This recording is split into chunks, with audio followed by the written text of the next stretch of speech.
I'm chillin' at the spot, she tell me come over. I'm thinking living room table, I'ma bring the coasters. Shoulder stack with the beef, I'm about to roast her. She was a little choosy, I'm glad I chose her. Hard to focus, too much company, can't keep switching sofas. Roller coasters, I do what I do, it do it at poster. Good morning, folks.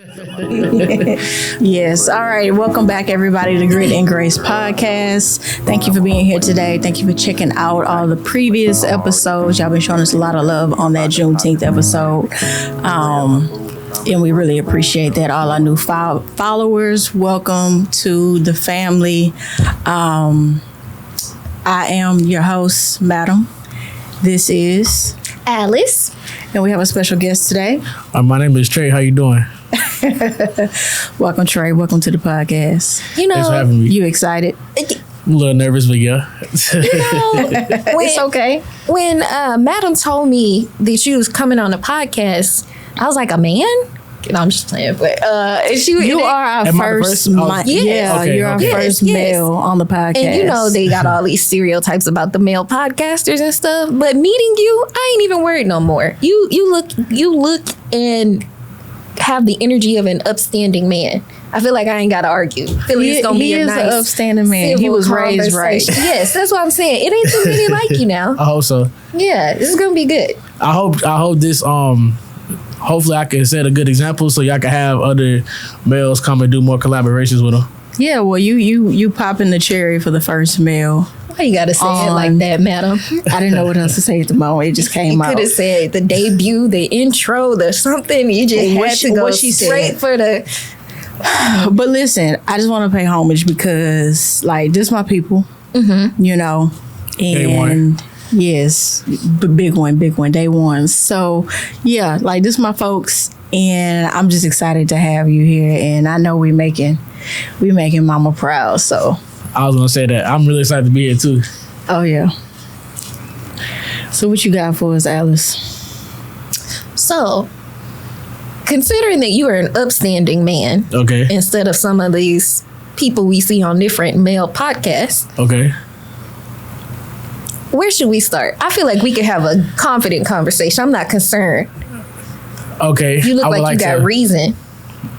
I picked three really good topics. Okay. If you ask Madam, it took me a while to come up with the topics. I had to do a lot of the He's very insightful, y'all. Don't get it confused. So I have to think of three really good ones. But I think a good first one would be, is social media a good thing?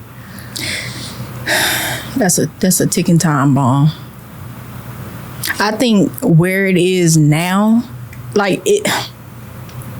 it's a good thing, but it ain't a good thing because for me, I have seen in others and in our peers and stuff like that, where the social media has taken over them rather than them using it as a tool. You get what I'm saying? And I think it's caused so many people to go into this era and stage of constantly comparing themselves, trying to measure up to something that is unrealistic. Because, on social media, it's all for fun and games, right? Right. People ain't showing the struggle. They just showing the accolade and the success. They ain't showing what it took to get there, or all the times that they failed, or all the times that they gave up and then started again, or started this thing and then that didn't work out, so they started a new thing. And so the people that don't really know any better, and even the us that do know better, sometimes we still fall victim to it. We look at it and we start to feel a way about ourselves. We start judging ourselves and what we doing and what we not doing. Why we ain't did this, yet. Why this ain't finished yet. Why we ain't got here yet. All of these unrealistic imaginary markers that really ain't there. But on the flip side, social media can be a very good thing because you meet people and that you would have never met if we didn't have social media. That changes your life, right? Or you change theirs.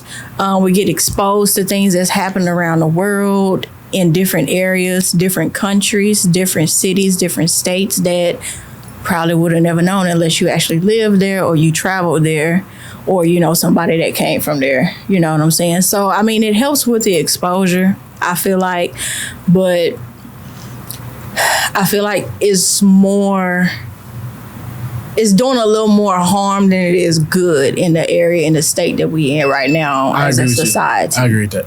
You know, I highly agree with that. You do? Yes, I believe that social media, I think, because when Facebook first came out, I wasn't really on Facebook too much. I guess it's like the early to mid 2010s. But when social media is supposed to be really like networking. Right. So like showing what you have going on, or even networking with people that you do business with, or even meet new friends. I think that's good. But oftentimes, I guess now, I guess as social media evolved and there's so many platforms and so much, like you get a lot of instant gratification on social media, a lot of dopamine you could get from there. I think that's made it a little worse. So I think maybe the primary focus of what it was supposed to be when it was first, the idea first came to the heads of whoever made them, I think that's kind of went out the window. People don't really think about, now a lot of people at least, really think about, I'm supposed to be networking on here, doing things with business, maybe post occasional family pictures, but I think even then, it's like social media is pretty toxic. It's really, I've seen some really toxic things take place on there. So I don't want to say it's a bad thing, but it's like you got to walk on eggshells on it. You got to be really careful of what you post, really careful of what you say, really careful of what you consume, because it's all you have to be careful of what you ingest into your day to day. And I was about to say, when you talked about the instant gratification, gotta speak about the addictions that come out of the social media. Like, you could actually be addicted to social media. I believe so too. Yeah. It's so many people that if they didn't have this phone, they wouldn't know what to do with themselves right now. They'd freak out. They wouldn't be able to function. Nothing. And the best example about that is, remember back in the day we used to have to remember phone numbers? I still know my house number. I know everybody's number who I talk to on a daily basis. These new children, they don't. They can't even tell you their number. They just be like, hey, just text me. I don't think we had a house phone. I think I'm a little bit out of that. My grandparents. Nah, y'all had a house phone. You was little though. You was like a baby. Okay. Yeah. So it wouldn't probably be stored in your memory like that. But yeah, we had house phones, and now you ain't gotta remember a number. You ain't really gotta remember. You ain't even gotta add and subtract no more. You just pick up your phone and they do it for you. You ain't even gotta type it in. You could ask Siri how to do it, and it's gonna do it for you. You know. I will say this about all of social media. I kind of treat it like I would treat money. It's a tool. Yeah, it's a tool. It's a tool. You use it what you need it for, and don't abuse it. Like, we can all say that a drill can be dangerous, but it's essential to building a house. Absolutely, it's essential to building putting shit together, anything. So I try to always make sure I'm keeping a positive relationship with whatever tools, because like what they say, the love of money is the root of all evil. Everything y'all was talking about, people get addicted to it. Yeah. People do all this other stuff. That's because they have taken this tool and done something else with it that they shouldn't have. Yeah, and that goes with how they say a lot of something is not good, but too little of something is not good either. Because it's all about balance. So much good has come out of social media, but so much bad has come out of social media. Just like we have people who do really great things like philanthropy when they have lots of money, do investments could keep the money going and stuff. Some people just hoard it. Some people are addicted to it. Some people will do anything for it. Like I said, these people who can't function without their cell phones or social media and stuff. So it's a matter of what you do with the tool. Money is a tool. Social media is a tool. It's a tool that can help you make more money. Absolutely. It's a tool that can guide you to resources. It's a tool where you can learn. It does have some educational on certain parts of the social media and internet. I can't really say whether I think it's done more harm than good. I don't know on that one. I know it's done a lot of each. So I think that I would lean more towards saying that it has done more harm than good, because our suicidal rates have increased quite a bit the more that social media has become more of a thing. I'm not saying that suicide wasn't a thing 30 years ago, because it was. You know, it's always been a thing for quite some time. But I can say, just looking at the timeline of suicide and whatnot, and my heart goes out to anybody that has ever had to deal with this, even those that might have attempted. You know, there's always other ways. But anyway, it has I feel like from what I've seen, the statistics, it has significantly increased with social media. On top of the bullying, right? The predators out here, and there's more than just one type of predator, unfortunately. And then like you said, the instant gratification and the comparison and the judgment and all of that. It's a lot. You, like when we was in school, when we was in middle school and whatnot, most people didn't really have phones. Like cell phones yet. Mm-hmm. Now they got cell phones in the first grade, second grade, third grade. So, and that's why I say the suicide rates are getting large, like increasing, because the age that it's starting to be more prevalent is getting younger and younger. But look at what they're consuming. You know what I'm saying? I would argue, are they consuming it via social media, or are they just seeing it everywhere? We're kind of in a shitty phase right now. I mean, social media is more than just Facebook and Instagram.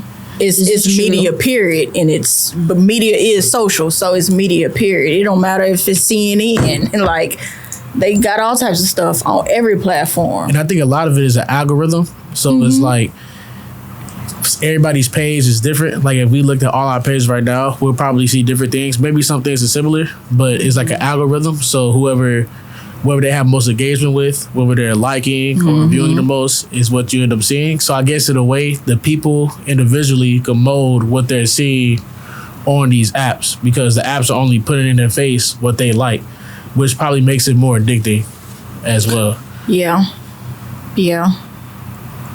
I could see that. I could definitely see that. And that's why you have to discern, like, what you are like actually physically liking, because your own individual algorithm builds off of that, and it feeds you more of that. And if that ain't what you really need to be ingesting on a day-to-day, right, that's gonna put you in a bad space, mentally, emotionally, spiritually. I don't know about y'all, but the only thing that come up on my page is food and dogs.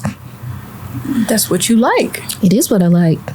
That's it. You know? Food and dogs. Food and dogs. Funny videos or nothing. Just food. I mean, and the niggas I follow, people I engage with. But that, honestly, I'm not on Instagram for them. I'm there for the food and the dogs. Mm-hmm. Most of the time, mine are like motivational videos and stuff, other people's podcasts, astrology stuff, stuff like that. That dominates the story. That dominates the story.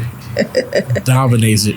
Yeah, well, gotta stay true, But I think I don't know what we could do as a group of people to help that, especially our younger generations and whatnot, to I don't want to say save them, but maybe prolong the effects from taking place so early, because I just feel like there's no reason that you should have 10, 11, 12-year-olds wanting to unalive themselves so early, other than what might be going on at home. I'm not talking about that, but I'm talking about everything else. But I mean, that does play a factor too. You might have X, Y, and Z going on at home, and then you see all these other things externally outside of that, and that can make somebody feel hopeless, or that can make somebody feel like, oh, well, this is the way I go about it. Gives like and then a false they actually worldview, you would think? Yeah. Okay. Then they actually go and do that, and now they in a whole pickle. Right. So I don't know. How would you fix the problem? I can't fix it. I can't.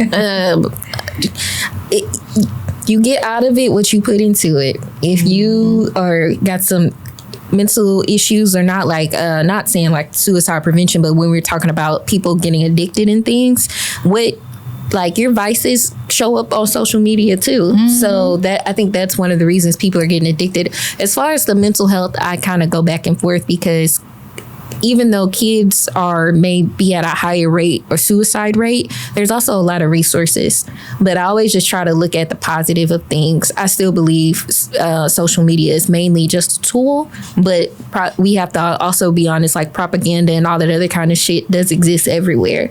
But honestly, in my head, I just be kind of filtering out things that aren't relevant or I think aren't even true. And that's very important to do. But what about those? These are young people. Yeah. They don't know necessarily the right and wrong of it. That starts at the house. This don't look like a good thing. Let me swipe left on that. Let me not put that into my, It starts at the Rolodex. house. I agree with what she said. Yeah. They shouldn't be on it too early. I don't think social media is something you should be picking up at the age of like 12, 13. When you're like that impressionable, even younger, I don't think you should be picking it up that early. That's probably something you need to be waiting to actually have. And Facebook used to be like that. Like when Facebook first became a thing, it was for college students. Why he created it. It was for college students to be able to keep up with your college mates, right? Whom y'all went to the same university, but y'all not from that same city or town, and y'all went back to your hometown, whatever, to stay connected or reconnect. Well, you had to be at least like 20. What was it, like 23 or something like that? I know you had to be at least 21, but I think it was old, like a little bit higher than 21 to actually be a member on Facebook. So it's for graduates. Kind of like, essentially. So I guess that would have been 18, 19, 20, 21. So about 22, 23, somewhere in there. But then it got less rigid and you could start to like lie about your age and whatnot on there. So that you could get a profile. And now, like she said, you could be 11 and have a Facebook profile. That just sounds bad. I mean, let's not even get into Instagram or Twitter. You ain't got to have nothing to be on them. First of all, when I had my Facebook, I wasn't even supposed to have one. And so it was under a fake name, but I got one when I was 13. See? And I lied about my age. But then at that point, I was only friends with everybody from Drew and Victory and people like during high school. And everybody had lied about their age so that they could have an account, Like we had MySpaces and all that other kind of stuff. Well, I miss MySpace. MySpace was actually fun. I think they should bring back MySpace was actually fun. I barely missed out on that. Yeah, but some good times. Keke Palmer talked to Tom, who is the person that created MySpace, and even he said, like, she was in one of her most recent podcast things, but even she said that he was saying that social media, like you said, is a great tool, but it's not what it used to be, and is not being predominantly used for betterment and good, because so much is happening now, and it's always stemming from something in the media, right? So different times allowed social media to be different things, for sure. I'm curious to see what it's going to evolve into, because now it's just like with social media you can do anything, but back then it was like, oh wow, it's so nice to talk to a friend that could have possibly relocated to China, but y'all get to connect on like MySpace or something like that. Now it's like, oh, well, I could connect with anybody from all over the world at any time. What else can I do? I mean, people selling stuff online, selling feet, draws and everything. Selling feet and draws? They doing it all. They do be selling draws and there is literally nothing that there's pretty much literally nothing that you can't do. And if you think you can't find it, like, unfortunately, the black web has everything. I don't even know how to get to the black web, but I know that the black web exists. And you can get everything. They can sell kidneys and livers and hearts and all brains on there. It exists. It exists. They got a lot on there, but that's like she said, I don't know where that's at or how to get on it. But I don't either. That's pretty heavy. that sounds pretty heavy. The reason I asked that question, like, is social media a good thing, is because I am I guess the preface, I'm a tradesman, so I do HVAC, I do AC, and my friend showed me this video of this guy. I guess he joined a dating show. He was a plumber, and I guess it was trending. He went on the show, and like I guess they didn't like the way that he conducted himself with women. Sure. Or in the face of rejection, or however. You talking about that balloon show where they popped the balloons? I think so. Yeah. Yeah. Yes. I think I know what you're talking Y'all, about. I hate that show. But after that happened, like after the aftermath of that show, he got fired from work. I don't know if somebody got a hold to where he worked, or some exes came out. He got fired from work all because of that. But it only got that big because it started trending on social media. So And that's where it can be a terrible thing. right. I feel But I think that when it comes to corporate America, there should be a line. There should be a separation between church and state, even though they're trying to put that back into the schools. But that's another topic. Okay. I think there should be a division in that, because who I am on this job, it could be completely different than who I am in my day-to-day life. And what I'm doing in my day-to-day life ain't your business. only on certain things. And I'll say it like this, because like during 2020, there was a lot of political and racist tension. And when people took to Facebook to say how they really felt and revealed themselves as bigots, a lot of them got fired. And I think they should have been, because at that point you are reflecting poorly upon what if a bunch of people decide to stop shopping at Academy because the Academy on 290 and 34th got a racist there, and everybody know it now because you don't want to put that shit on Facebook. So like they were firing people during that, and I understand it. And unfortunately, to the young man who got fired, when you go on TV or something like that, that's You a have to risk. know that's part of That's your gonna risk. be a Yeah. risk. Yeah, I that's don't true. know That's how true. he behaved or what happened to get him fired, but he had to know that going on a show like that, any reality TV show, that's a risk. Anytime you out on the media, it's a risk. It could be a picture. It Anything. could be a picture that you post. Yeah. Literally. Listen, y'all, I'm all for people speaking their truth and being able to pay their bills and keep a job.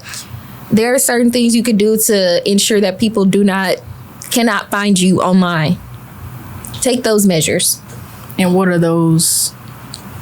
One of them That's a good question. One of them is not to don't have it to where when somebody saves your number in their phone that you show up as someone suggested for a friend to follow on Facebook or Instagram. Like privacy settings or something like that. In I your know what you're privacy talking about. settings, Yeah. do not make yourself searchable by your email address, because that is an option in your settings. If someone types in my email address, will they find my page? Absolutely not, because I turned this shit off. So then if you really want to get smart about it, you can go proactively block everybody who you think might try to look you up, because I've done that before too. I know people that have blocked all their leads and their bosses. The day they got hired, they went and blocked everybody. And that's what I did. They went and blocked everybody. And that's what why would I not? I mean, I understand. You blocked. I understand. Freedom of speech, but I gotta pay my bills. But it's a shame that we have to do that.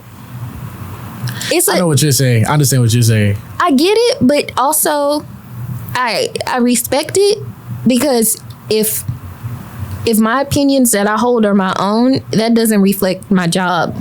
But also I'm not a bigot. So I think freedom of speech and should, like, if you're not a bigot, that's fine. But when you get into that, I don't like this group of people, that group of people, X, Y, and Z, you setting yourself up for something to go to HR, regardless of whether people can find you on social media or not.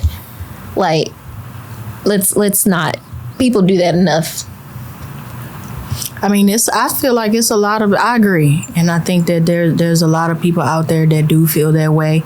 And you just don't know it because they're not vocal about it. Exactly. And I'd rather not know it if that's really how you feel. You ready to be closeted? That's what I was just thinking. Yeah. If it's closeted, at least I don't, because if yours come out, mine gonna come out. Okay. And then we just gonna be two fired people.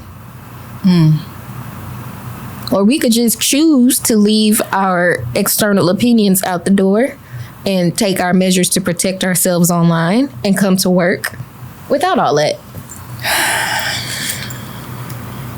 From a perspective of a business owner, what she said is right. Yeah. Because if it affects production, then it's a problem. But if it don't affect production, then it won't be a problem. But if somebody's coming out as a, like you said, a bigot or a racist or somebody who don't like a particular group of people because of certain stereotypes, and that comes out on social media, then if somebody, not everybody's going to look at that and like be like, oh, it don't matter, like, you know, I was going to work. Some people are going to have a real disliking to it. Even if they don't say it to the person directly, they're probably going to go directly to HR and show them, hey, this is what this person is saying. This is don't look good for business. Like, you know, it can go a lot of ways. We're very much in cancel culture. And that's what I was looking for, the word cancel culture.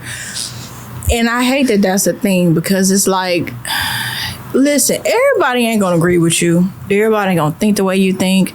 Everybody ain't gonna like what you like or don't like. And that's what makes us unique individuals. Now, I'm not saying that excuses people to do some ignorant things like spitting on folks, killing folks, you know, harming other people. I'm not saying that that's excusing that at all, because it don't. I just feel like in a perfect world, right, could we not just, the cliche, could we not just all get along? You might not like red. You might not like red either, but I like red. You might like green and she might like black. And you know and what? we could all sit here and keep hammering at our job or whatever we supposed to be doing, and still not have to sit here and throw the hammer at each other because, oh, you don't like my color. You don't like my color. But you know that at the end of the day, colors are harmless. Huh? Colors are harmless. I was going to say, I guess it depends what it is. Everybody, nobody knows that. Like, if you really think about it, colors are harmless. Most of the stuff that we be talking about on here, people are closeted racism, just like you said. Mm-hmm. They're colors. Mm-hmm. So imagine something so simple, like we don't, but they use that as a basis for hate. Yeah, and I hate that, because at the beginning and the end of the day, the day gonna end. But at the beginning and the end of the day, we all gonna bleed the same color. Yeah. I ain't gonna bleed black. You ain't gonna bleed black. You ain't gonna bleed black. They ain't gonna bleed white. They ain't gonna bleed yellow. Like, it's all gonna come out red. Well, it might come out black if you got an infection or something, but for the most part, everybody, realistically, right, we're all gonna bleed the same color. Just like when we die, we all gonna go in the same box. We all gonna turn back into bones or whatever. We're gonna disintegrate. Like, no one is, you know what I'm saying? So, colors for what? I like that take. I agree with that a lot. I like that. I think pretty much is, you know, two things can be true. I think everything that we say, I think for sure everything is pretty much true, because depends on the topic. If it's like colors, you know, that's like, you know, pretty regular. But if it's something more like hate from like deep family ingrained stereotypes, that's a little more heavier. But then at the same time, like what you're saying, if we all bleed the same color at the end of the day, so if somebody is willing to, I guess, take on a different view from working with someone they thought because of a stereotype would be a certain way, if they want to take on a different view, if you guys want to work together for a common goal, then I think things could change. Yeah. So I guess I would want to know where do we draw the line? Where do you draw the line? Do we draw the line at the line's just already racism, been drawn, or do we draw the line at predators? You know, like rapists or whatever. The lines have been drawn. Can you clarify a little more so I can understand? Draw the line as far as what? They not like us. Like, okay. Do we draw the line as saying, okay, I don't want to work with a racist? Or do we draw the line as saying, okay, I don't want to work with a man or a woman that touch on little children? First of all, they shouldn't be able to get a job. Their name got to be registered and placed on Neighborhood Watch. Hello. So when you're doing background checks, that should come up, right? It does come up. Out. Nobody is willingly going to want to work with these people. But I brought that up because one of my best friends, that actually happened at her job. And I don't know how that slipped through his background check, but the case had been going on for like 7 years. It had been like on trial, but I guess he was out on bail for that time, and he just got convicted for, relations with an underage. I want to say the child was like 10 or 9 or something like that. So it's like, that's why that example came up in my head, because do we draw the line there? If that had came up in his background, which like you said, I think that does. I don't know how that slipped through, if it did, because who knows, right? But how do you, like, is that where we draw the line, or do we just draw the line on like this person was an avid racist or whatever who has caused harm to other people or something? So, like, in my mind, like, you should not hate people based off of like the basic things that we already talked about: ethnicity, nationality, sexuality, classism, racism. Like, none of those are reasons to be a biget or perpetuate hate for certain groups of people. But then you just have people like that need to be thrown up under the jail. And like, I'm never going to choose to work with anybody of those people who are sexist, racist, so on and so forth. So on and so forth. But so many people are able to just get by because they don't behave that way at work. So I'm sure we already do work with those people. The workplace was completely surprised when law enforcement rolled up in there and was like, yeah, we're looking for Mr. So-and-so, whoop. And they like, everybody like, well, what do you mean? Let's just say his name was Paul. That's not his real name. I don't know his real name. But let's just say that, we're looking for Paul, convicted child molester, Matthews or whatever. And and everyone's like, what? Paul is our best employee. Paul is this and this and that. Like, they did not believe that this. And then when they actually went and looked at the case, this has been going on for 7 years. For one thing, wow. When we draw the line, I guess it depends on the person, but pedophilia, you should, like she said, you shouldn't really have work. Pedophilia, someone who's I guess you could say for racism, I guess it really depends how hardcore it is, I guess you would say. The only reason I say that is because it's like a felon. Would you be comfortable working with someone who's a convicted felon? However, convicted felons, they put wherever they got felony for. It could be anything, It could be murder, robbery, murder, and everything. Violent or something white collar like fraud. Like, would you be comfortable working with somebody that's like a professional scammer? Like, that is, I guess it really depends. But then, how do we know that person is still the same person if they got convicted on the charge that took place almost a decade ago? So how do we know that's the same person? But you still would be comfortable working with somebody? I think it would have just boiled down to kind of like, politics. You essentially have to choose the lesser devil, the lesser of the evils. Yeah. If you're in a position where you have to choose. Okay. Now, if you have a choice where you ain't got to choose, I ain't choosing nothing, whatever. I'm going to choose not to be involved with it. But if you're in a position where you have to choose, like you have no other choice but to make A or B decision, I think it just boils down, like I said, to how we have to be in politics now. As far as, who's in office for this and this and that and all the different, judiciaries or whatever. But who you pick the lesser devil. You pick the lesser evil one, essentially, and it's like, I know that's a taboo thing, because it's like, well, let's say A and B both have evil things in it or with it or contributing to it. I guess then you would have to ask yourself, well, which one of these evils could I live more with than the other? Okay. And so back to our example, could I live with knowing you over here, man, woman, like to play around with little children? No. Could I live with you knowing that you have committed scamming, fraud, or whatever? Yeah, I probably wouldn't leave my pocketbook around you, but I could deal with that. I could deal with that. Now, I'm probably gonna side eye you every time you say something or you whatever. But knowing that you playing around with children, like that's your infatuation and you're harming them.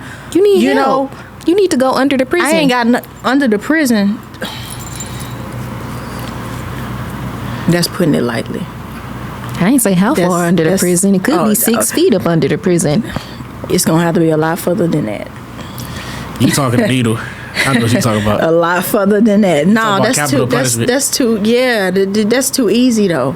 Yeah. They have to suffer because these children grow up to be children. Some of them grow up to be children and harm other folks, or live the rest of them lives thinking that someone is going to harm them. So that keeps them in a prison of their own that they didn't ask to be in. Yeah. That was pushed upon them by your own, Their selfish, relative, An adult who knows better. knows better. But I don't know. That's a little biased too, because sometimes, well, for me, like when I look at those crime shows and whatever, I always want to know what's the root of it. Like, because you don't just wake up a serial killer. You don't just wake up and be a molester or a rapist or whatever, Like, majority of the time, those who commit sexual assault, it has happened to them. And they never talked about it. They never told anybody. They never went and sought help for it. And so they went and did it to somebody else, And that's not right. That's not right. But I think part of the problem with that is, like, the older ones, back then, there wasn't a space and a place where you could say, Mama, Uncle Johnny asked me to do something that I don't think was right, or Auntie Thelma was in the bathroom when I was in the shower the other night. Like, you couldn't say that back in the 50s and the 40s and the 60s and stuff. They wasn't gonna believe you anyway. They probably was gonna beat you for saying something like that, even though it really did happen. Yeah. Wow. And then they get angry about that because now you feel violated and you don't even know the words to attach to it. You know what I'm saying? And so now you go and violate somebody else and don't realize where it's stemming from. Don't make it right. You still need to serve your time. I know what you're saying. It's kind of like it came from somewhere, Yeah, there's always a root to everything, I believe. There's always a root to everything. 100%, but I can't I can't get into that because I'm not judge, jury, and executioner. I know I have my own personal beliefs, and I think when you hurt or harm innocent children, like, you deserve the worst punishment. But it's up to God. And that's why I said it's unexcusable. Right, it's up to God whether or not, like, mercy and forgiveness. That's not my decision. Oh yeah, that ain't my decision. Gives mercy. I never said I did. Amen. Amen. I was just looking at the face you made me. You said that. Like, okay. So Alice has poured us up some of these shots. For the record, I don't drink. So mine's is water. So we're gonna do this in our entry. Mine's is water, for the record. And what are we toasting to, since she wanted to? Well, y'all talk. Listen, I'm a character with or without alcohol, but they told me we was gonna be talking shit today, so I was like, "You do this every day. Talking. This is nothing new. You look just like Claudette when you said that." Yeah, the next topic is gonna turn up a little bit. I think it's gonna turn up a little bit. So they said we was gonna be talking shit, and I was like, well, shit talking deserves a little something. She does this every day. This is not nothing new. Not every day. I told you I'm not an alcoholic every day. You can't just be putting that out there on the podcast. Addicts gonna always say they don't have a problem. So anyway, what are we toasting to? Well, what's the next topic? What's the next outlandish, crazy thing we talking about? Oh, it's about to get juicy. It is? Okay, so let's toast to juicy. Well, hold on, I'm not here yet. Juicy conversations. Juicy conversations and more. This is water, life. by the way. This is water. You done said that 3 times. Your disclaimer, they know, baby. And then they you gonna sip the water? It's sparkling water? Yeah, it's nasty. We don't drink that, but that's all they And then you gonna sip the water? You supposed to, right? No, Am I tripping? Yeah. All right, let me see what y'all do. I know you don't drink, but you've taken a shot take it to the before. head. No, I have not. You have not? Nah. Okay, yeah. You some people tap it before and then they. So you gonna drink all that right now? That's good. You about to drink all that? She about to take it Okay. straight to the head. Yeah. Okay. Like a true alky. But anyway. Cheers. Cheers. Yeah, never again. Never again. I need a chaser. Never again. I'm not drinking that no more. Y'all are underachievers. Underachievers, not you over here. Oh, I need a chaser. Oh my goodness. And then you over here, never again. It's water. Baby, it's Sparkling water. water. Nah, it's not regular water. Yeah. It's sparkling water. I mean, it wasn't the best. I could have did. Why is it sparkling I could though? have did like some Douce. What's sparkling about it? Is it like soda? I'm not gonna front with you. White people love sparkling water. I have no idea what they see in it. If I wanted to burp or something, I would just drink some soda. The bougie people, it's like, literally all they put is sparkling water. carbonation I was about here to say, yeah. make it fizzy. Yeah. And I don't see the And I point in hate that. it. I don't hate see it. like why can't the water just be still? Jesus And said, to be "Peace, honest, still." it makes you more thirsty. It doesn't hydrate. I don't drink this, but this is all they had today. I got some water in the car, friend. You just need some ice. Friend, it's across the street in this Houston heat. We damn near in July. Tomorrow, July 1st. I ain't gonna do that to you. Yeah, because you don't do the heat. So anyway, Exactly. I don't even know why you offered. moving forward, because I love you. You was probably gonna give me the key and be like, go get it. Before we get there, You talking about me and my baggy jeans. You got the 90s look going. Girl, he got out the car looking like Will Smith. You know, he got the 90s Will look Smith? going. Like with the glasses, the windbreaker, the hat. Like you got it. You got I it. love this jacket. I ain't gonna lie. I love It's this jacket. cute. I like your love this outfit. jacket. I'm gonna tease The you, but hat you was teasing me. helps set it off too. I was gonna take it off. Yeah, I wasn't. No, I the wasn't- hat Nah, looks good. you should It keep it adds to on. your 90s aesthetic. the whole aesthetic. Yeah, Okay. yeah. Yeah, it's hitting. It's giving what it needs to give. It is. What does that mean? I heard that. I don't It's know giving how what it needs to give. Yeah, what is you that? look good. Yeah. Okay. You okay. put that shit on.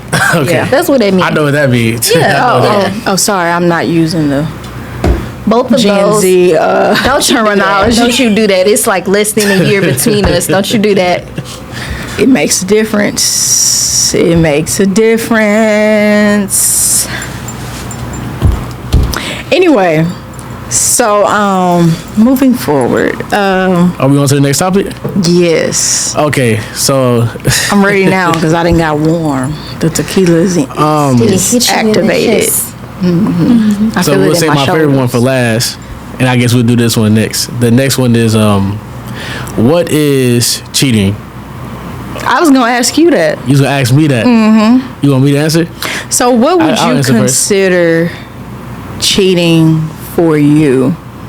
Before Because everybody has their own idea of cheating. Some people think, like just talking to somebody, confiding in somebody is cheating, like Okay. emotional cheating or whatever. Which Okay. they assume is also just flat out cheating.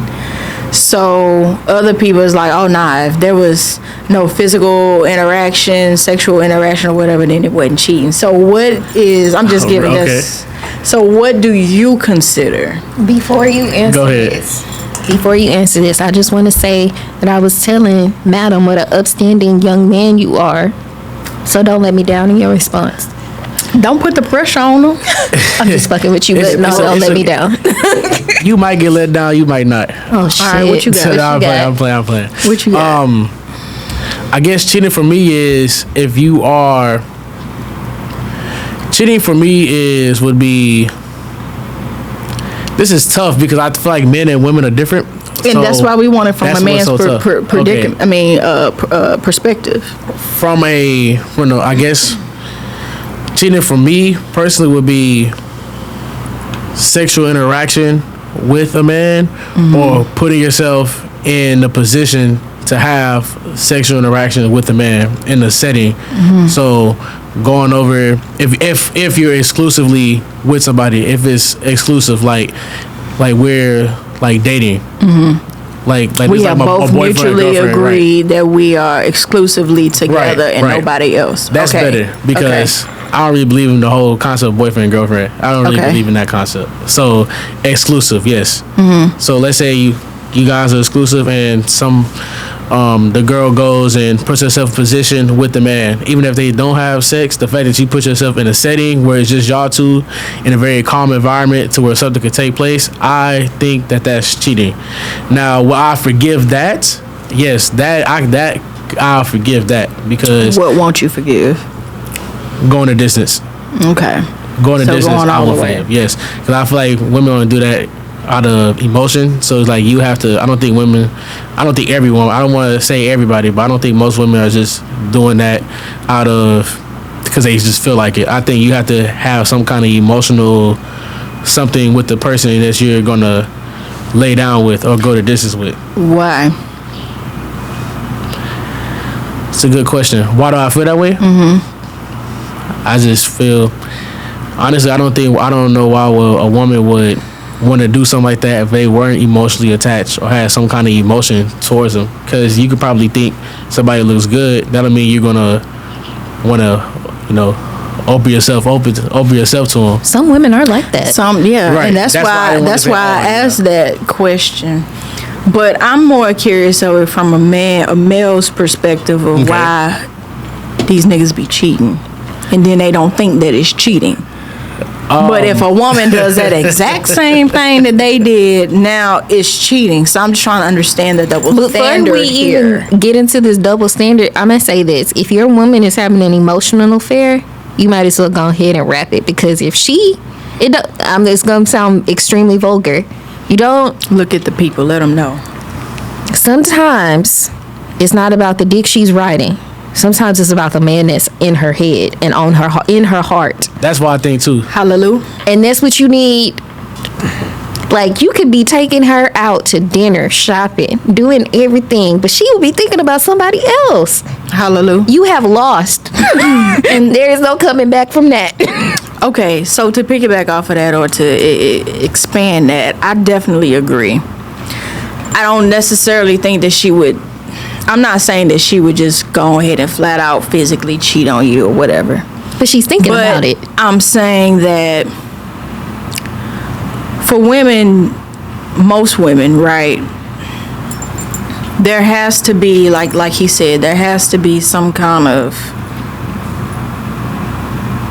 it has to be some kind of substance there for her, because substance is going to look different for everybody. It has to be some kind of substance there for her, something that she could actually touch, like cling on to, not physically, but to cling on to.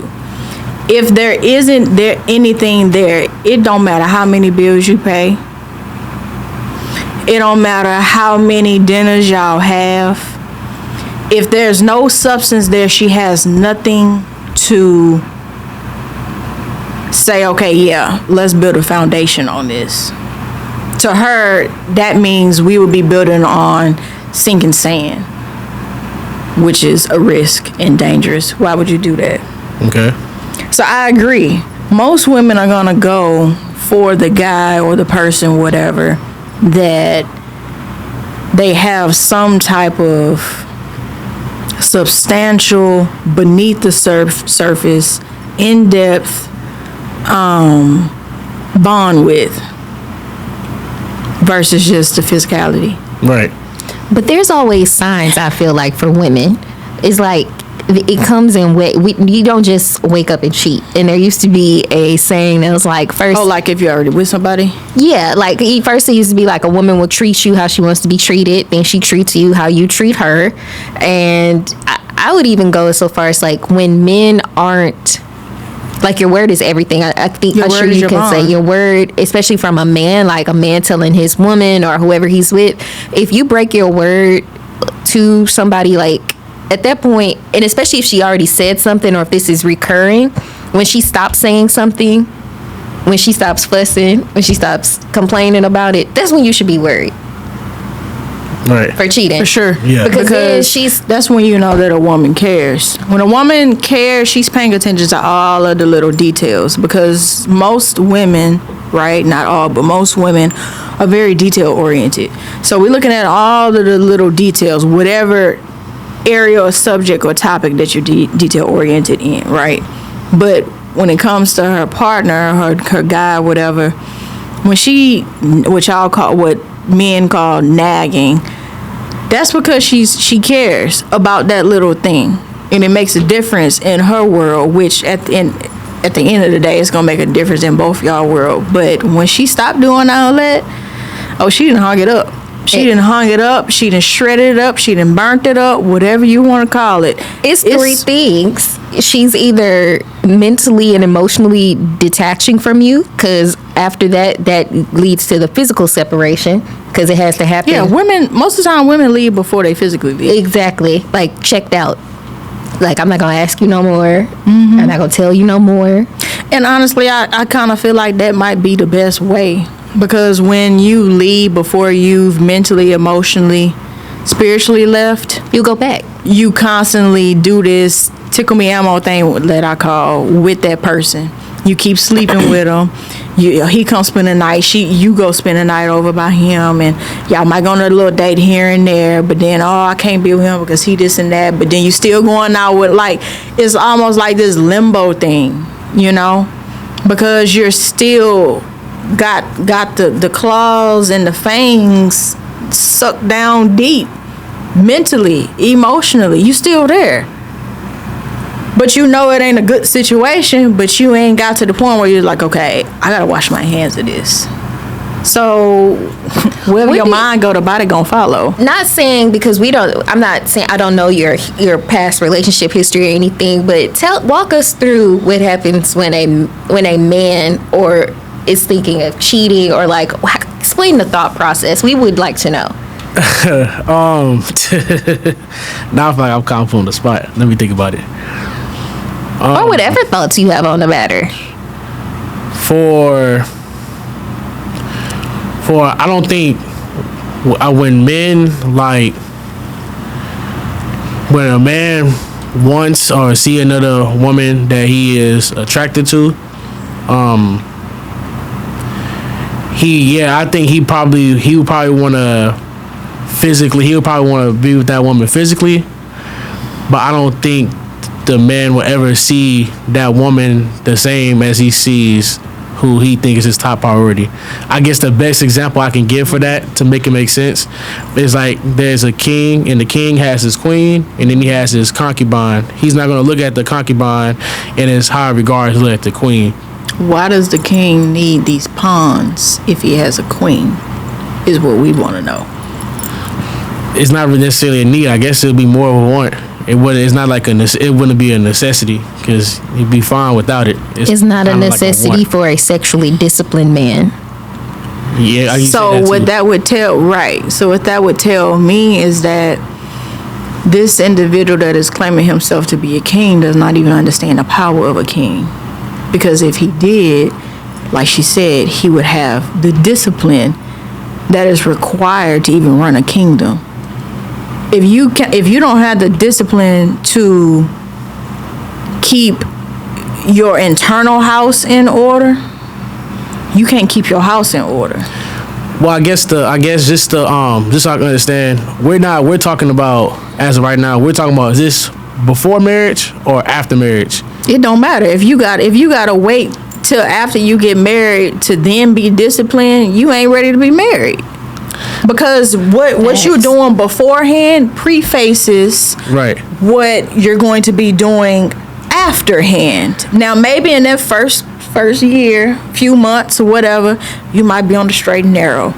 But that's not your natural mentality and mental process. So eventually, you're going to go back to those same ways and mentality and processes that you had prior to actually getting married. I think we view that a little different, because I don't necessarily share the same view on that front. I think if you marry somebody, then that should be it. Like, that should be like the long game, like for life. Like, no divorce, no, because it's adultery to step outside your marriage. Like, no adultery, any of that. I think as far as the reason I say I don't believe in like the concept of a boyfriend and girlfriend is because that's like a societal thing. That's not really, you wouldn't really find that. That's not biblical. You wouldn't find that in the Bible or really coming from God. That's kind of something that we as society kind of came up with to have like exclusivity, but without being married. Because back then you would have to be married to have sex with somebody and have that commitment. So I think that's as a society we've created that term to do that without to having fit to our own fully indulgences. Pretty much. I would say that pretty much. So I guess it depends. I think if a guy is doing that and he's like dating somebody that's like his girlfriend or something, yeah, technically it will be cheating because, like you guys said, word is bond. So you have went back on your word that you gave to that woman about remaining faithful. But I don't view that as, I guess it's a spectrum. I guess I wouldn't view that as hardcore as a man who's married with 2 kids or even married with 1 kid, and he has a wife, he has a ring on his finger, he has a marriage certificate, and then stepping out in his marriage. I view that completely different. I think that's like a whole different level of like cheating. So a man cheating before he get married is not the same as a man cheating after he get married. That's what you're saying? That's how I feel, honestly, yes. But they both do it. One cheating is lesser than the other cheating. Is that what you're saying? I believe so. I think cheating after marriage is like a no, because when you get married, it's all coming from me. It's coming from a biblical perspective, because it says in the Bible, what God put together, let no man separate. So when someone gets married, you're not really supposed to be getting divorced. When you're getting married, it's supposed to be a long relationship. Of course, we don't see that nowadays as often as it used to be, but you're supposed to be married pretty much your lifetime. So if a man tells a woman he won't do this and that's his girlfriend, and then he cheats, I think, of course, she should hold him accountable, whether that be leaving him or whatever she feels like is necessary to her discretion to hold him accountable for what he did. However, I don't view that the same as what would be if someone is married, because that's just, biblically speaking, that's just simple sexual immorality. To just have premarital sex. That's pretty much what it is, because the whole concept of, like I said, boyfriend and girlfriend is societal term. Now when you're married and that is your wife, y'all have the same last name, it's deeper, because y'all become one person. Y'all pretty much become one flesh, bone of my bone and flesh of my flesh. So if you were to then intertwine with somebody, become one person, pretty much one family, one flesh, and then step out, it's different. I believe that to be different. So I do see cheating after marriage a way bigger deal than, I guess you say, cheating before marriage. You said something very, very profound. You said what God put together, let no man separate. Some of these marriages God didn't put together. It's these ratchet people coming together on their own, thinking they know, like, is this mic on? Can you repeat that? Please repeat that. The mic went on. He said what God put together, let no man separate. These marriages don't have God in them. A lot of them don't. So God's not responsible for that hot mess they doing. So they don't have, and they don't have the respect. I be saying, like, and I see that far too often. People will use God as a crutch in the wrong areas. People will use God to try to bless some mess, but we know that God don't bless mess. We know this. So I 1,010% agree on that, because it's a valid response. I like a lot of these relations are not God sent. There's just relations that you want to have. You like her, she like you, because you look good and she look good, okay?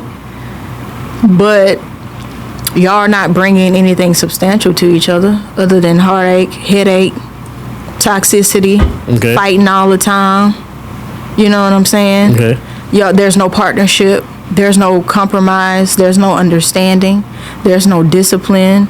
There's no true eye for an eye. There's no true I care for you, you care for me. You know, there's no true evolution going on. There's it's none of that. It's just you look good. You sexy. Ooh, you sexy. I like the way you look. So can I ask y'all a question there? Sure. What would you guys consider cheating? And whoever that is, if somebody you was with, if they ever crossed that threshold, is there a path to redemption or no? Are we speaking? Or a sad person? Well, since you broke it up between that's just what I feel. And, you don't have to break it up that way, but that's just how I feel personally on the matter. Okay. Well, cheating is cheating for me. I don't care if we married or not. Okay. Because I feel like the marriage starts before you actually, y'all both sign y'all name on that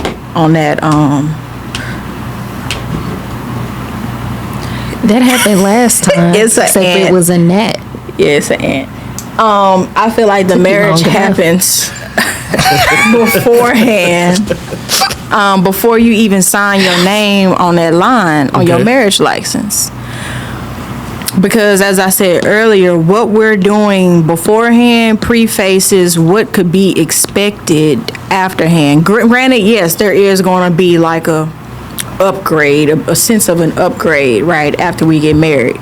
Okay. But it shouldn't be a night and day upgrade, you know. You get what I'm saying? I know what you're saying. So if you cheating before we get married, after we get married, while we married, whatever, cheating is cheating. And I can't say that I'm going to just accept that. So cheating for you, physical cheating, or is it like, what do you consider cheating? Like, what threshold would somebody have to cross? Like texting somebody else, calling somebody else, or going definitely to, that.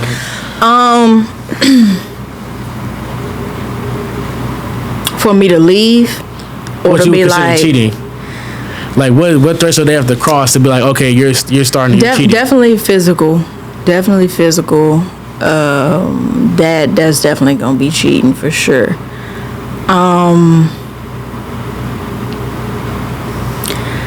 I want to say emotionally too, because I think as we hit on earlier, eventually the emotional is going to lead to physical, because wherever your mind go, your body gonna follow. That's just human nature, human psychology. So I want to say emotional, but with the emotional part, I wouldn't be so inclined to be like, okay, wash my hands, I'm done with you, I'm done with this situation.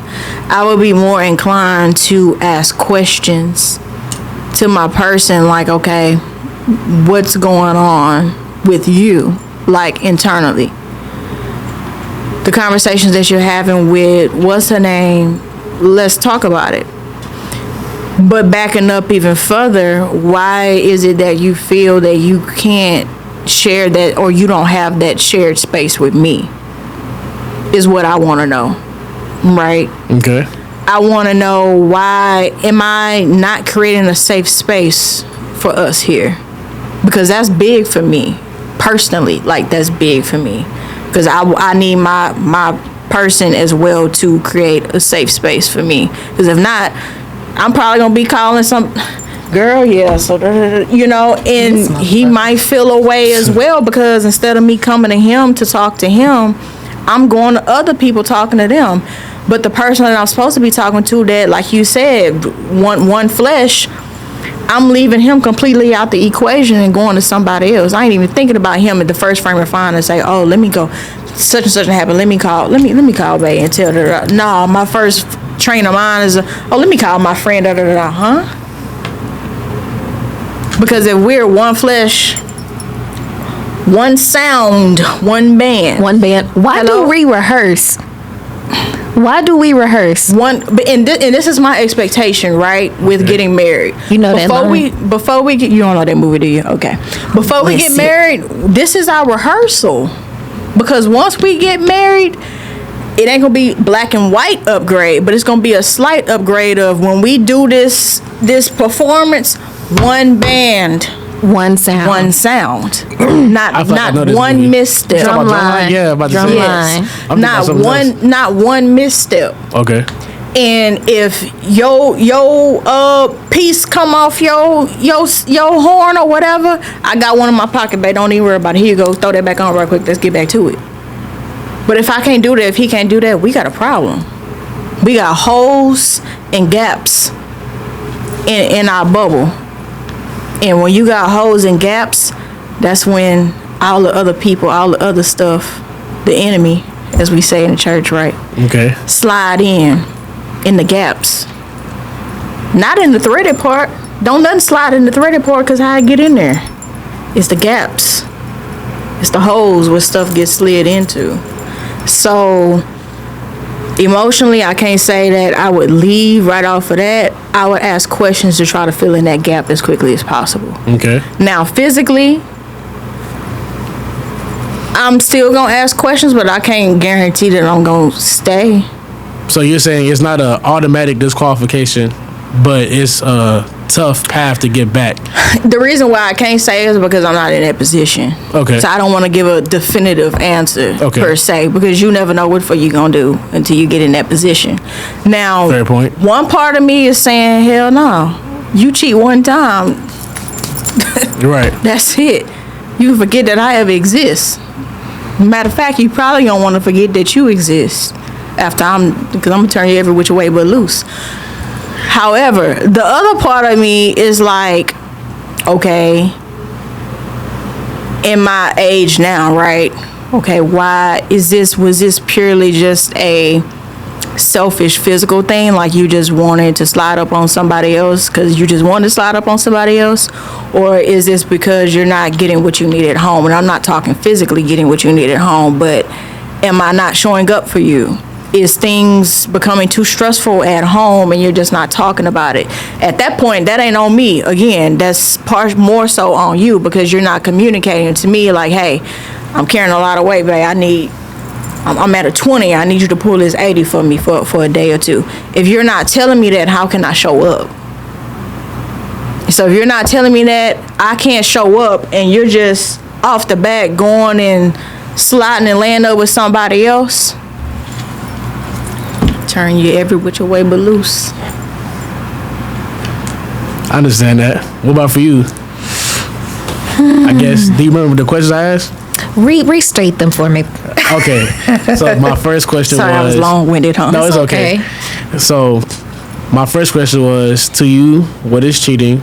And my second question is, if somebody crosses that threshold of what you consider to be cheating, would there be a path of redemption for that person? Oh, I didn't answer that part, huh? The redemption part. You want to go over real quick? You kind of did answer it, honestly. I guess I did, huh? You did. God forgives. That's what I'm gonna say. But if the Lord put it on my soul and my spirit to just have a glimmer of redemption, you got that one little speck of redemption. You better use it to the max of your capacity, because I can guarantee it won't be another. I understand that. Anything you gonna do not in front of me, because you don't like anything that you would do not in front of me is considered cheating. Okay. And not like, let me text my friend. If she just a friend, text her in front of me. And I'm not one to be looking over your shoulder, but I'm also very perceptive if people start doing shit like this. Like I'm not going through nobody's phone. I've never gone through anybody's phone. Girl, don't ever start. I'm not doing that. And if I feel like I have to do that, we don't need to be together. Yeah, because there's already a trust factor issue. Yeah, we don't need to be together. But anything you're not gonna do in front of me, I would consider cheating. Mm-hmm. If you acting normal, like if you're a very like affectionate person, you hug all of your friends and kiss them on the cheek. Okay, do that in front of me. Right. Okay. Don't be all hush hush. If that's just who you are, then I can accept that. But don't like people. I don't like when people perpetrate the fraud. Yes, that's her saying, perpetrate the fraud. That means you're lying and carrying on in my face. And then that makes me act ugly sometimes. Mm-hmm. Now, when it comes to a path of redemption, it really depends on how bad you hurt my feelings, because I really don't give people a reason to lie to me. I'm very accepting. I'm very loving. I feel. I'm very accepting. You can come tell me some of the most egregious shit, and I would still want to work with you to make sure that you're good. But when you lie to me and disrespect the bond that we have, I have a problem with that. And whether or not I can forgive you depends on how I feel afterwards. Because sometimes when people hurt my feelings, they become ugly to me and I'm not attracted to them anymore. Very disgusted. You know, just like, I don't even want to be in the same room with you. So it depends, because like I know that the way it'd be the principle, not necessarily what they did. Sometimes it'd be like the way that you hurt me, I would never do that to you. That means we are fundamentally two very different people, and I don't need to be with you. Yeah, but it just I fund because I've had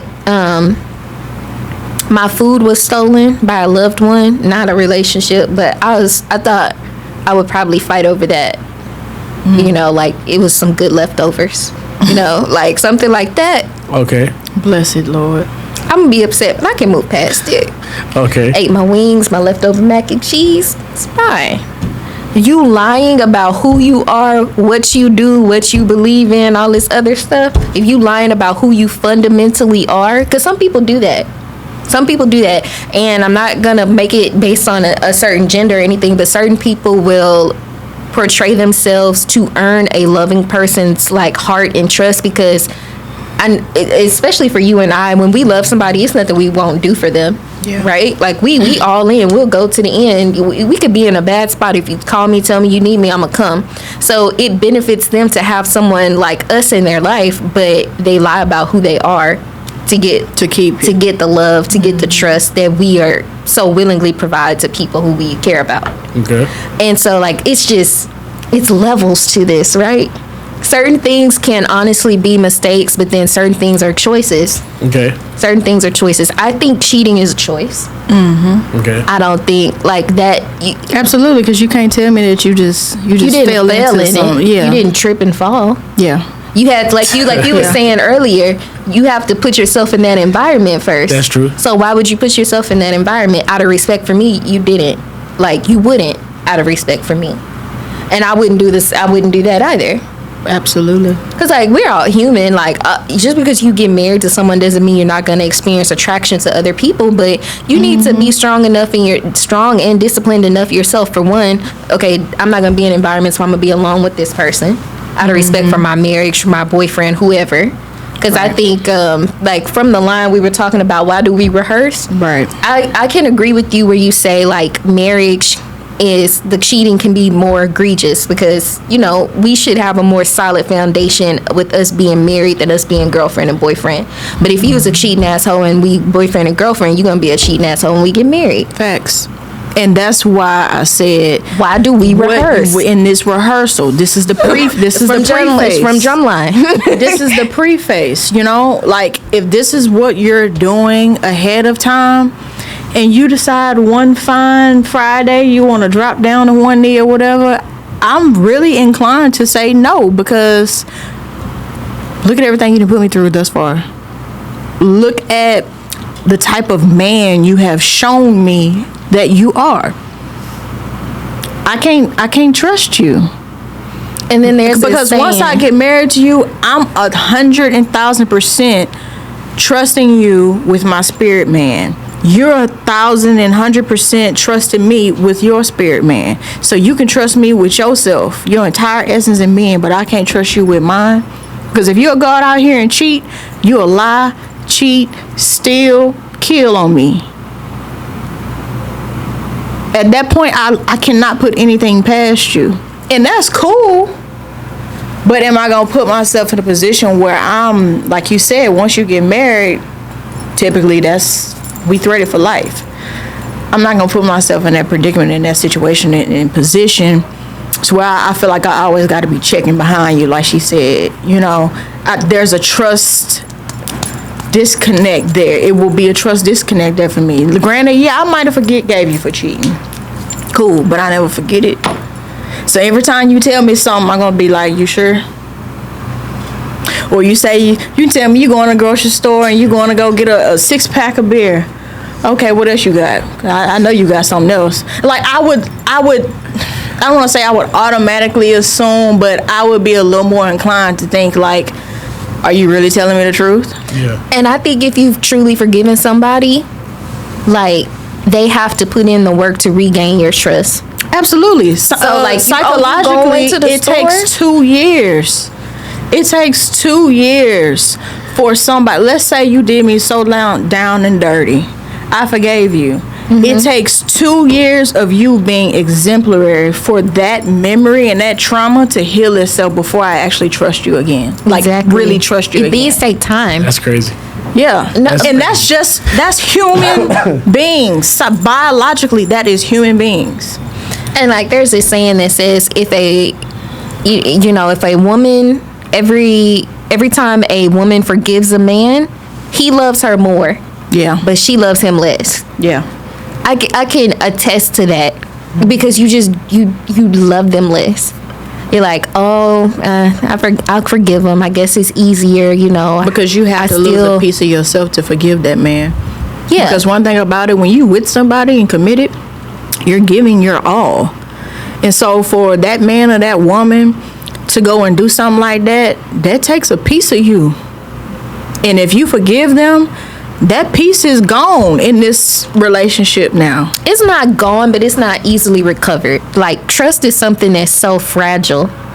It's gone, and it can be recovered like the liver, but it ain't recovering in 10 days. Oh, no, it takes time. It takes a long time. It takes such a long time to build trust, but it can be broken in a second. Facts. Do y'all think as far as what you guys consider cheating, do y'all think it's always black and white, or is there any gray? Like, from what? Like, is there an excuse for cheating? I want to call it not an excuse. It's just like, do you think it's gray? Let's say, for example, I know this probably don't always happen, but how can I portray this? Okay, so like a scene in Baby Boy. Y'all seen Baby Boy? Mm-hmm. There's a scene where the main character Jody was about to get with Taraji's co-worker, and he put himself in an environment to took place. However, he didn't do it, and he ended up walking away.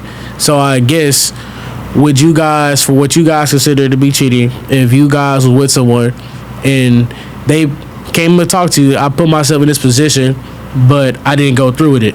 It's funny, I was going to ask the same question. You guys to that? you. I was going to ask that same question, yeah. It's premeditated. You took your ass over there, right? Okay. Y'all wasn't alone by accident. Okay. The intent was there. The action didn't follow up, but the intent was there. I guess my question was gonna be, would you be more forgiving if your person came and told you instead of you finding out from somebody else? Because I know for sure, if I found out from somebody else, I had to find out on my own. Again, I'm turning you every which way but loose. Because now you done embarrassed me. If you came to me and was like, listen, babe, I'm not proud of this, but I need to talk to you about something. Whoop-de-whoop-de-whoop, bam, bam, bam. I'm going to be hurt. I'm going to be upset. But I can respect that you came to me as a man, a woman, whatever, and was like, I messed up. And I know I messed up. And I know I'm going to have to work to earn this back. And I don't expect things to be boots and glams or whatever. But I couldn't live with this on my heart and my spirit. I can respect that. I can respect that. You might be sleeping on the floor for a while, but I can respect that. Yeah. But to hide it and perpetrate the fraud, as she say, for years, months, or whatever, you dirty.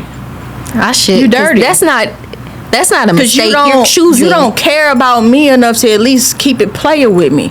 You out here in these streets saying that you a player and you a pimp, but the true players when everybody know what's going on and you can still do what you do.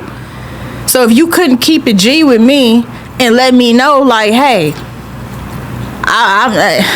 I messed around and I did what I did with such and such and such. Okay, cool. Now if it happened more than once, again, I'm turning you every which way but loose. Okay. Now, one time, and you come to me and you let me know, and we ain't had no incidents or nothing like that after that, I can live with that. I can live with that. It might take me some time, maybe some years, maybe some months to get back in a trustworthy space with you, but I can live with that as long as you can live with the consequences of that. Because that's only reasonable. You know, if you run a red light, 9 times out of 10, you're going to get a red light ticket, ain't you?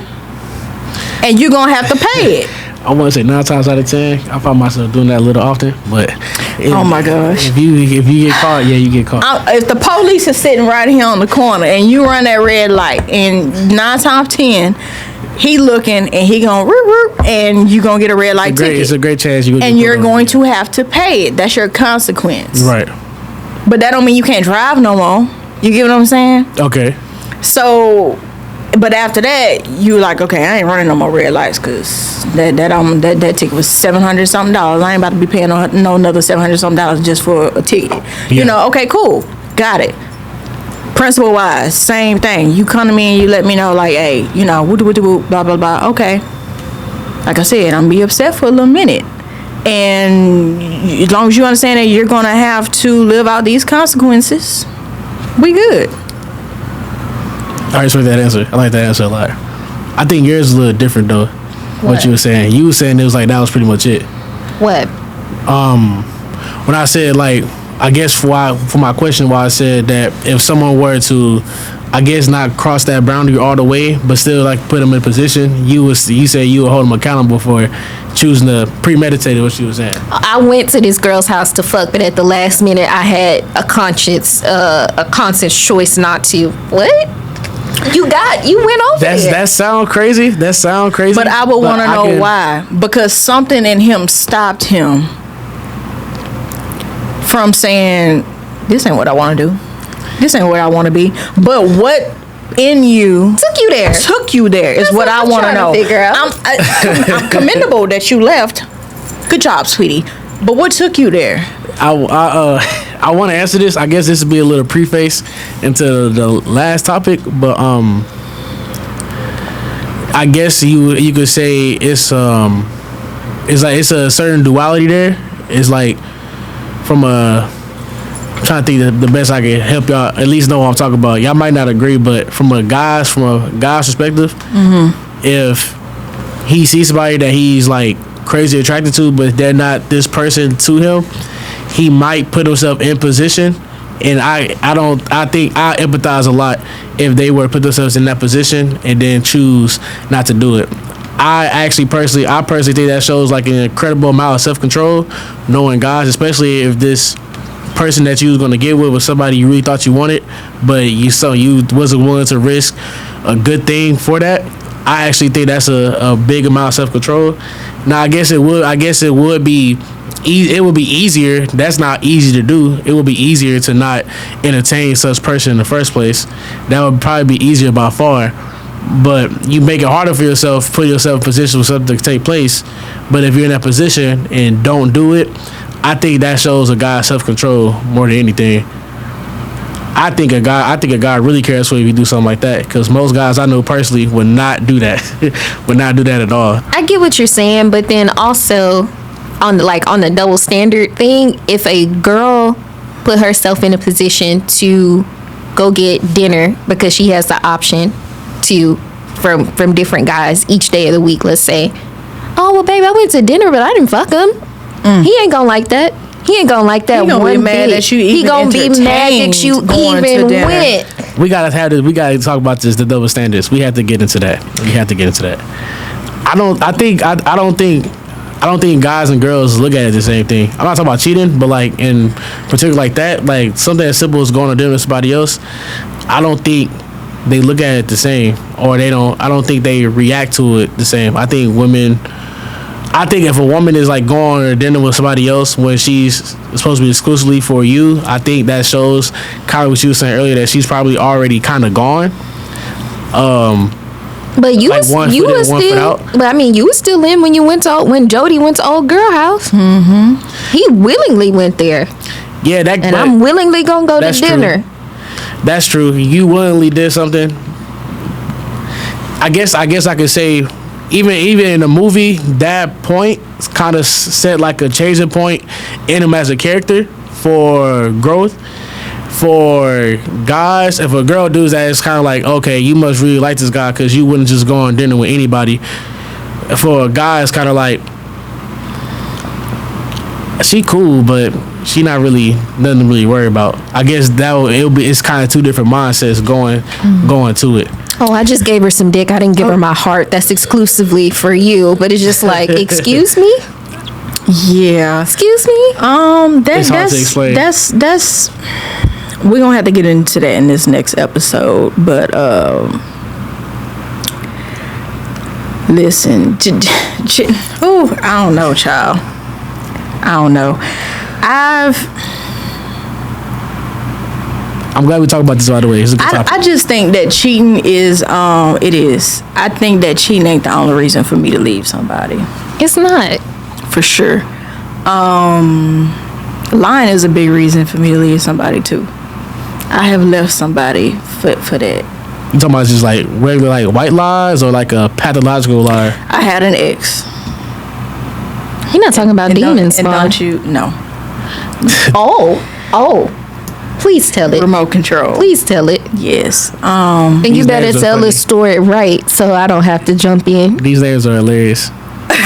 These aliases, y'all. I had an ex who, when we got together, we lived in one city, and I was going to be leaving that city to go to another city, and there was not an expectation that they were going to come with me or anything like that. It wasn't even a conversation. So like long term, possibly. I mean, potentially a long term. Not long distance. I'm sorry. Long distance, yeah. I'm sorry. Long distance. And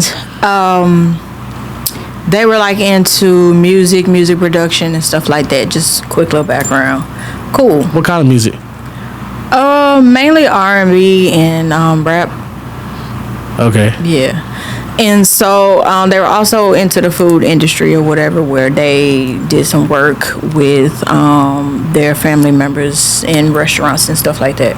So anyway, I moved, and then they would come and visit, every few months or so. And then eventually they moved to the same city that I moved to. For y'all, was it for y'all to be closer?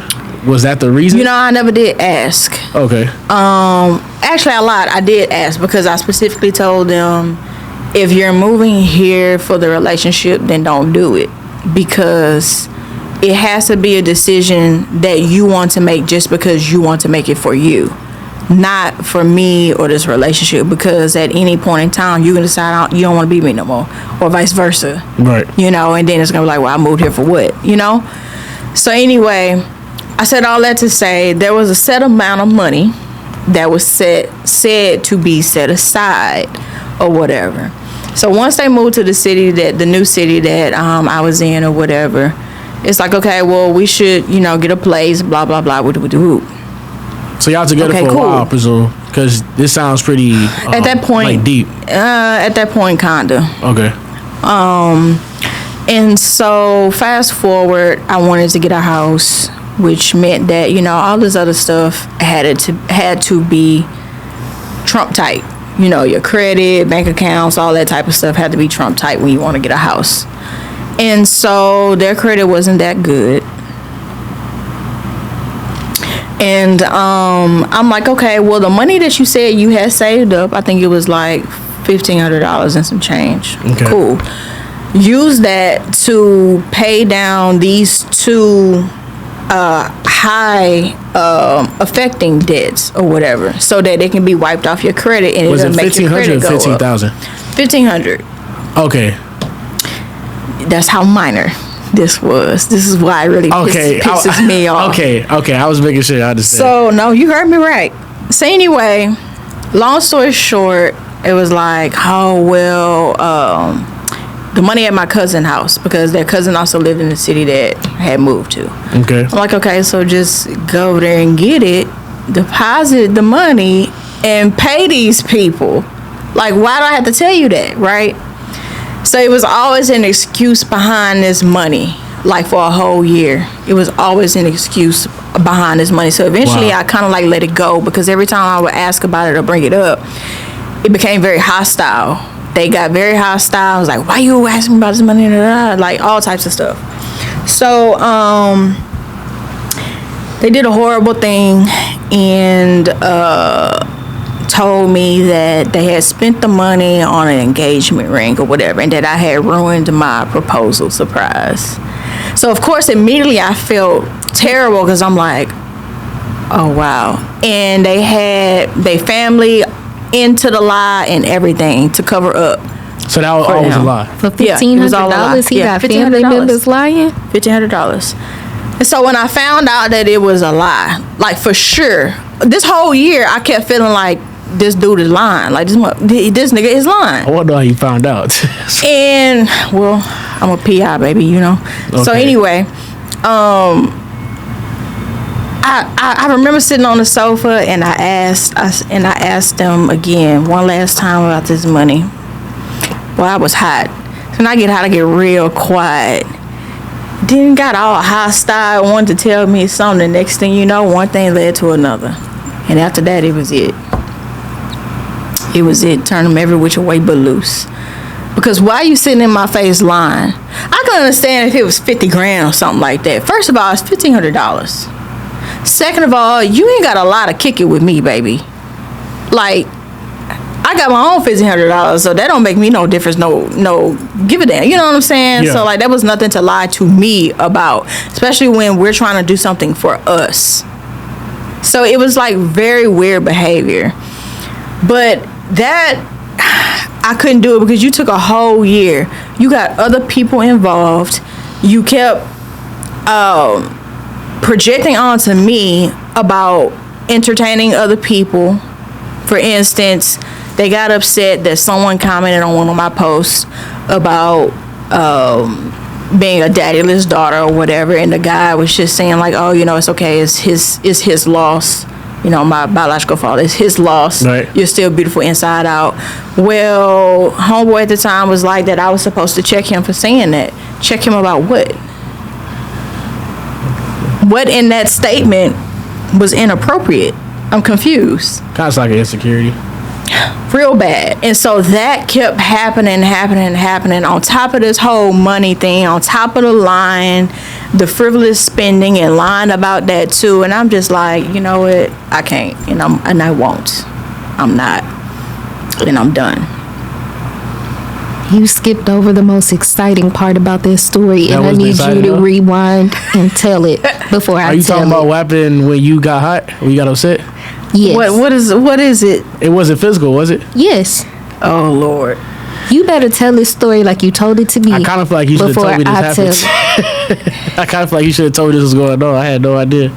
Well, this was you was being you wouldn't have. This was way back when. It wasn't. How bad? It wasn't. It Before the wasn't like 2020s? Before in this was like not in this 2018. Yeah, it was like 2018. So, but What city was this? Can you say?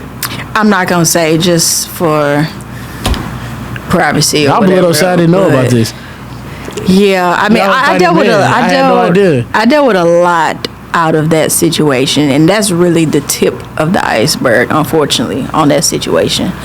Because it took me a while to actually get away from them, Okay. like to be able to safely, physically get away from them. It took about a year and some change before I could actually like physically be like, all right. But I said all that to say too, that goes back earlier when I was saying like women, or not women, but in general, man too, you really have to leave mentally, emotionally, and whatnot before you leave physically, because if not, you'll always backtrack. I was already gone mentally, emotionally, and all that.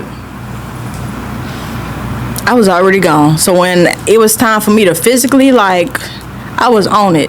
I moved within like 3 hours. I don't know nobody that's ever moved a whole house that fast.